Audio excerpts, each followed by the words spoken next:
Bill even talks about it being used as an internal passport at checkpoints. Bush also successfully rammed through the Orwellian-named New Freedom Initiative. This forces every child in America from age 5 to 18 to be psychologically tested twice a year, whether you're homeschooled, private schooled, or public schooled. The guidelines for mental illness were written by a consortium of drug companies, and in their own internal documents, they bragged that they'll go from 15% of American children on psychotropic drugs and Ritalin to over 50%. The law states that without parental consent, while your child is at school, they will be forcibly tested. And Illinois is already jumping ahead. They're saying they're going to start forcibly testing all pregnant women. This is the type of nightmare that only Joseph Stalin could dream of. But our government is making it a reality. But if you look at foster children in America, over 2/3 of them are on psychotropic drugs. That's what happens when the state has control.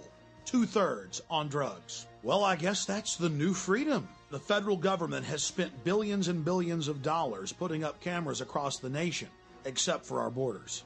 I have seen over 50 mainstream reports where video cameras are put in school bathrooms and showers. And when the schools get caught doing it, they say it's for your safety. And now the establishment just throws it in our face.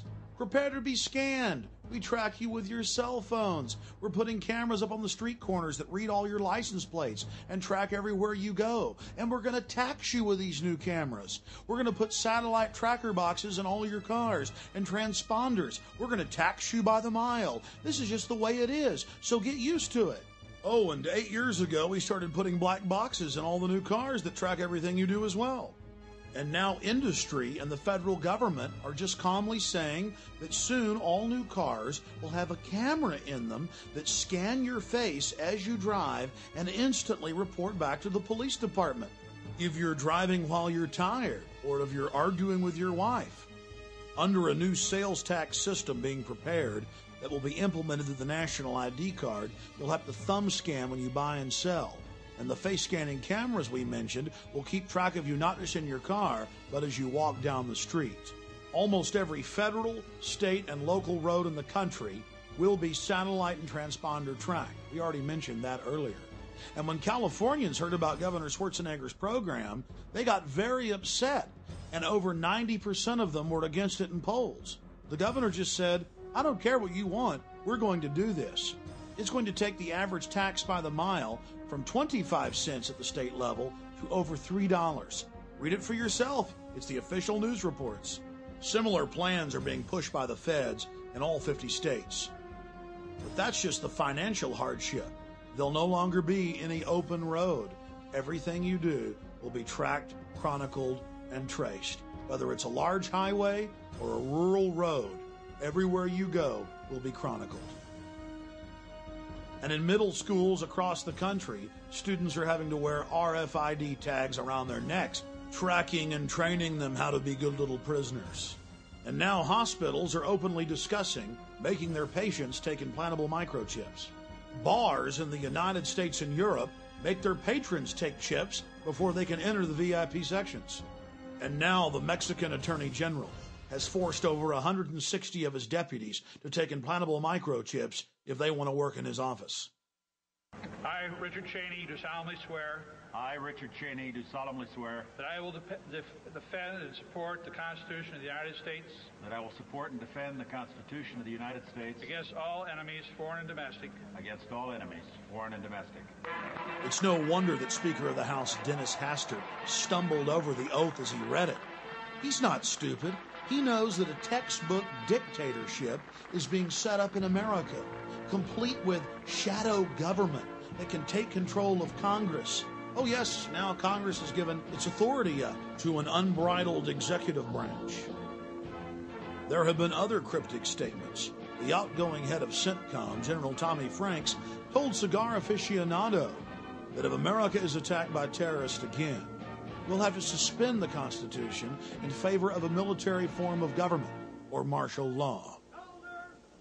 It's abhorrent to American values to have the military involved in any way in civilian life, especially in law enforcement. It's been a staple of Communist China and Nazi Germany, Soviet Russia, and Cuba today, but not America. Why are we following every telltale sign of a police state? We're dealing with a group of predators, an elite that sees us as cattle, as their slaves. They want to train us to be predators like they are, to join them in their quest for world empire, to be their cannon fodder. Just look at the torture they've been promoting on television and in movies, and then we watch as it manifests itself in the real world, in Iraq and Guantanamo Bay. What we're witnessing is the construction of a worldwide dictatorship. But to get it done, they have to be able to manipulate us into going along with it. They're confident that you won't wake up till it's too late. The good news is people are waking up in record numbers.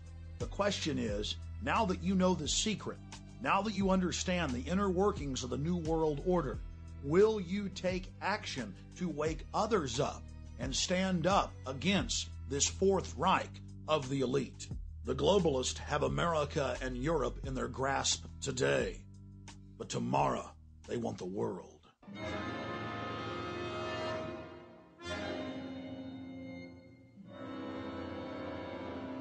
Let us never tolerate outrageous conspiracy theories concerning the attacks of September the 11th. Malicious lies that attempt to shift the blame away from the terrorists themselves, away from the guilty. Conspiracy theories. Conspiracy theories. Conspiracy theories. The hijackers were instruments of evil who died in vain.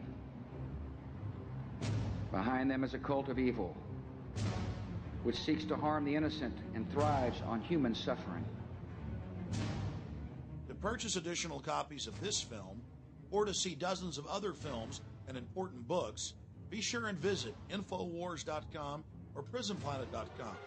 Or to order, simply call toll-free 1-888-253-3139.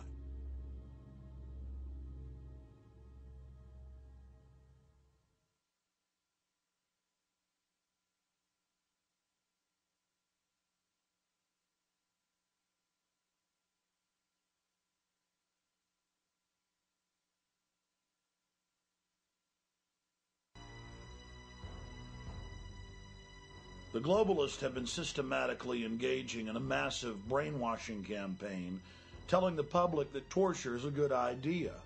And now we've seen the aftermath of torture. The Joseph Mengele-style abuses include killing detainees and harvesting their organs.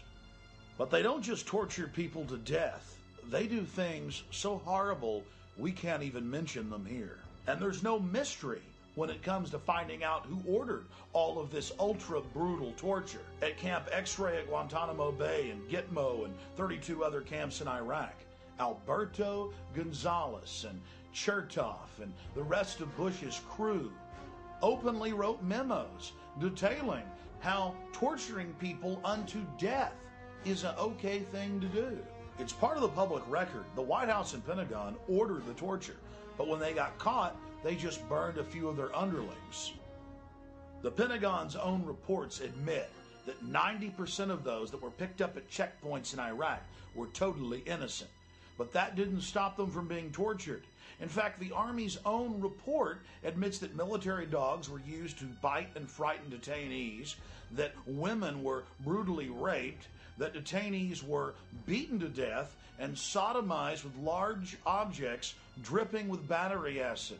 People's children were also raped in front of them to attain answers. This is the same type of mentality we see from serial killers, and it's riddled with all sorts of perverted sexual abuse. Is this what the land of the free and the home of the brave has become? After 13 years of sanctions, over 1.5 million Iraqis died, 700,000 of them children.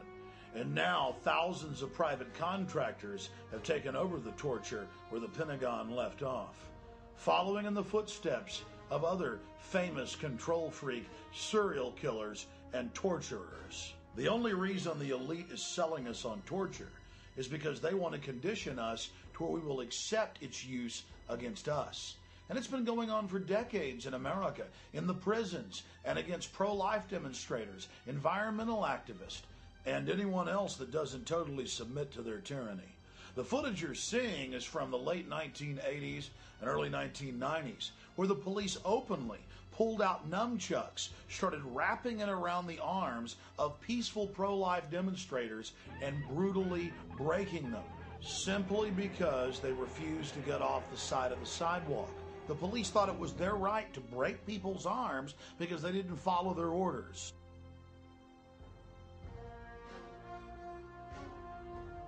They used nunchucks on the rescuers. This is an illegal martial art.